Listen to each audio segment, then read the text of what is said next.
Thank you and salutations on this February Eve. I am grateful for this opportunity to speak to you today. The host, Hofstra College Republicans, has been identified and acknowledged. Hello, friends, comrades, Republicans, wayward Democrats, and anyone else who decides to come. I am glad that you are here. I have decided to address a problem near and dear to my heart, which is the crisis of black education in America. This is Black History Month. This is supposed to be our time for us to learn more about black history. Because I remember this story that Chris Rock used to say. I remember a teacher asking her student, who was the person who wrote the I Have a Dream speech? The student answered with pride, Martin Luther King Jr. And then she asked, that's great, but who was the woman who said, are you a woman? Who made the speech, are you a woman? And this is a woman, not a man.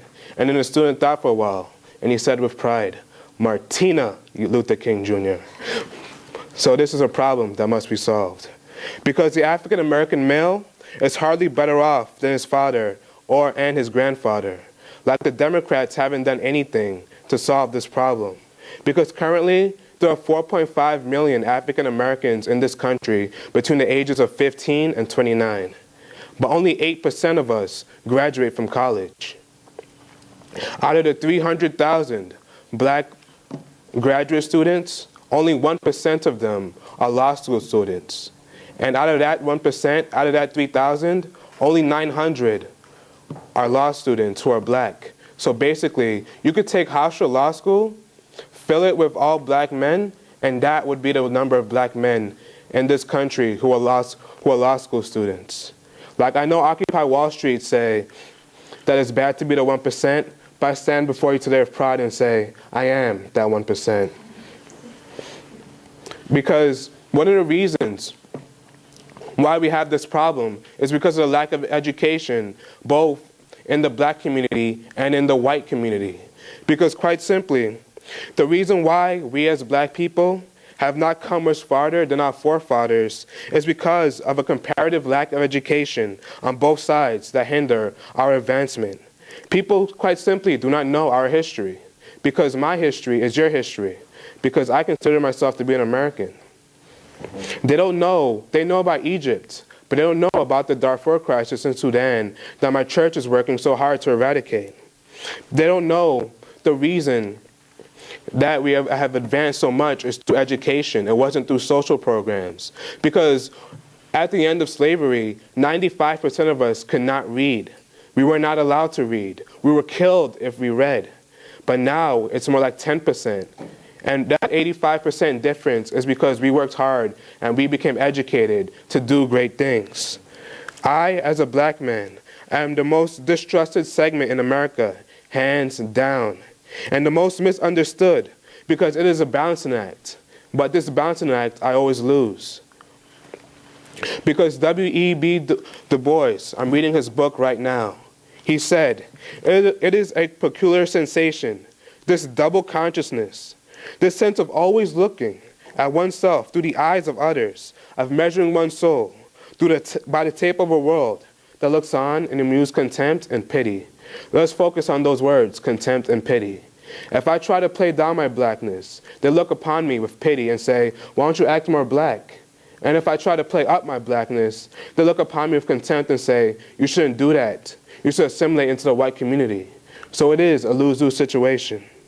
Because I remember during my boarding school one time, my friends were telling me, I wasn't there, but they were. A teacher was passing by, and he saw them, and he said, gentlemen, unthug yourselves. And I was shocked until I realized we're fighting an enemy that's greater than ourselves. This enemy is ignorance. Because we are at war with the most dangerous enemy that has ever come to stop our ascent from the caves to the cosmos. And if we lose that war, people will look on with the greatest puzzlement that black people who have overcome so much to be free would fall at the hands of a sinister enemy known as ignorance. Because I've had to overcome many obstacles to become the man I am today. I was not born this way, but I worked this way through education. Many people don't realize this, but I couldn't talk until I was 3, and I had to wait until I was almost 6. I had to wait until I was almost 6 to read. I was in that special ed program from when I was 2 to when I was 5. It was called TOTS. It stands for These Are Our Treasures. I pass by it sometimes and I look on it with pride because it made me the man I am today. But my parents would not give up on me. They're Republicans and conservatives, and they encouraged me to read. They pushed me to read. They told me that, look, you can overcome to become great things. Because remember, I didn't watch TV as a young child on the weekdays. The only TV I watched was either regular news or Fox News. And I read plenty of books. I've read my share of books, and I've read your share of books. Because I remember, like, on more than one occasion, a library has told me that I've read all the books in that library. And I had to do that while juggling my studies because I knew that if I didn't stop, I would only go downward. Because I've had to overcome a lot from middle school and high school. Like, I really have. And that's one of the reasons why I am a conservative today. Because if my dad earned $100,000 a year, and he sent us to a private school, but he still had to pay expenses, like $18,000. He had to pay $18,000 a year for our apartment, and the government probably took out a quarter, so that's like $25,000. And then when you add that together, he only had $57,000 left to play with. So he's decided to take us to private schools because he knew like how bad the public schools in New York were. Because he said, I will not send my children to that schools because I know that if I send them there, they'll only go down until they're 6 feet under. But because like that school was like 10,000 and he had to multiply it by 3, that's 30,000. So there wasn't much left over to play with. I remember a lot of times I couldn't receive the presents that other kids had because my parents said, look, it's either that present or your education.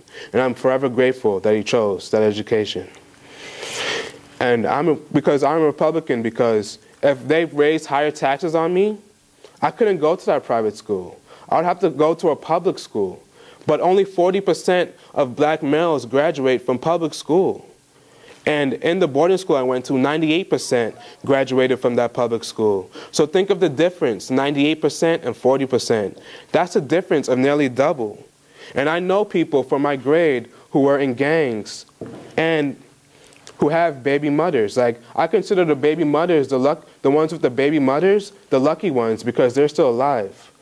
But the ones in the gangs, I remember one of my classmates, we were in the same 8th grade. Like, I went to boarding school, and he spiraled out of control until one day I've learned that he was shot in the South Bronx and died. And that's why I'm a Republican. I will be so for the rest of my life. I will never support higher taxes, ever, because I know that if my parents would have had to pay higher taxes, I would have ended up like him. So what is the solution to this problem? Malcolm X said, education is our passport to the future. For tomorrow belongs to the people who prepare for it today. You may say, I do enough for black masses. I read, I study, I give out money, but you're doing enough for them, but are you doing enough for yourself? So what can you do to help? W.E.B. Du Bois said, education is a whole system of human training, within and without the schoolhouse walls, which molds and develops men. We must educate ourselves, because then we'll be free. Then we can ascend upwards into a heavenly realm of education and opportunity. In the immortal words of James Welton Johnson, the man who composed the Negro National Anthem with hands sent by God, we have come over a way that which tears have been watered. We have come treading our path through the blood of the slaughtered. Out of the gloomy past, till now we stand at last, facing the rising sun of our new day become. Let us march till our victory is won. My intellectual forefathers, such as Douglass, Du Bois, and King, were not mistaken, and our martyred fallen, who gave their lives in the righteous battle against slavery, were not slain in vain. So what can you do for yourself and do with me to ensure this victory?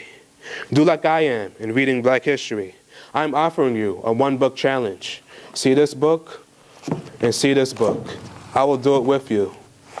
I hope you accept it with me, because I accept no excuses. I'm in law school Like, I have to read for 40 to 50 hours a week. And if I can find time, then you can find time. You can cut stuff out. You can cut out drinking for 30 minutes a day to read about black history. If you smoke, either legal or illegal substances, you can find 30 minutes a day to read about black history. Because I'm concerned that in this country, we only read about black history when we have to, when we're taught to. We never take the initiative to learn for ourselves. But don't get me wrong, you don't have to pick books this big. I'm a special case. You just have to pick a book based on a topic you're interested in black history and read it. Because then you will be free. Thank you very much.